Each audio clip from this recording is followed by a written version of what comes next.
Congress party ने 125 विधानसभा प्रत्याशियों की पहली सूची जारी कर दी है। मुरादाबाद नगर विधानसभा 28 से कांग्रेस ने हाजी रिजवान कुरैशी को अपना प्रत्याशी घोषित किया है। रिजवान के प्रत्याशी घोषित होने की सूचना के बाद कांग्रेस समर्थक रिजवान के कार्यालय पर जमा हो गए। समर्थकों ने एक दूसरे को मिठाई खिलाकर और ढोल नगाड़े बजाकर खुशी का इजहार किया। साथ ही कोविड नियमों की भी जमकर धज्जियां उड़ाई। कांग्रेस प्रत्याशी रिजवान के समर्थक न तो मास्क पहने हुए थे और न ही सोशल डिस्टेंसिंग का किसी ने पालन किया। इस दौरान आचार संहिता की भी धज्जियां उड़ाई गई। कांग्रेस कार्यकर्ताओं की भीड़ से सड़क पर भी जाम की स्थिति बन गई। पुलिस को आकर जाम खुलवाना पड़ा।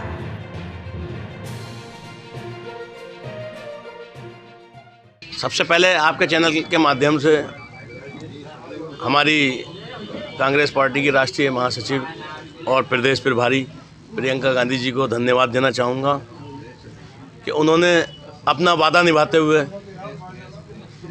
40% टिकट महिलाओं के आरक्षण का वादा निभाते हुए जो लिस्ट जारी की है और उसमें अपना वादा पूरा किया है।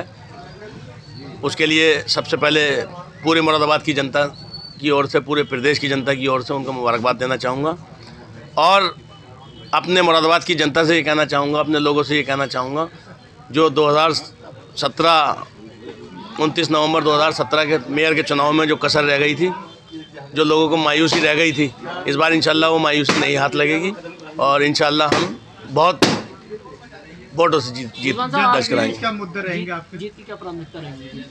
जनता के बीच बहुत सारे मुद्दे हैं, जो मुरादाबाद की समस्याएं हैं और उनको लेकर के जनता के बीच रहूँगा और शासन प्रशासन के बीच रहूँगा और उसको पूरी तरह से निभाने की कोशिश करूंगा। जो मैं वादा करूँ, पहला काम जो आप करेंगे जीतने के बाद सबसे पहला काम जो मैं करूंगा, 3 काम मेरे नज़र में है। सबसे पहले एक, मुरादाबाद में तटबंध रामगंगा नदी पर बना करके उस पर रिंग रोड और पिकनिक पॉइंट का निर्माण कराना, जिससे जो जामा मस्जिद पे लोगों को परेशानी होती है, साहब आए दिन उनके मकान तोड़ दिए जाते हैं किसी भी नाम से।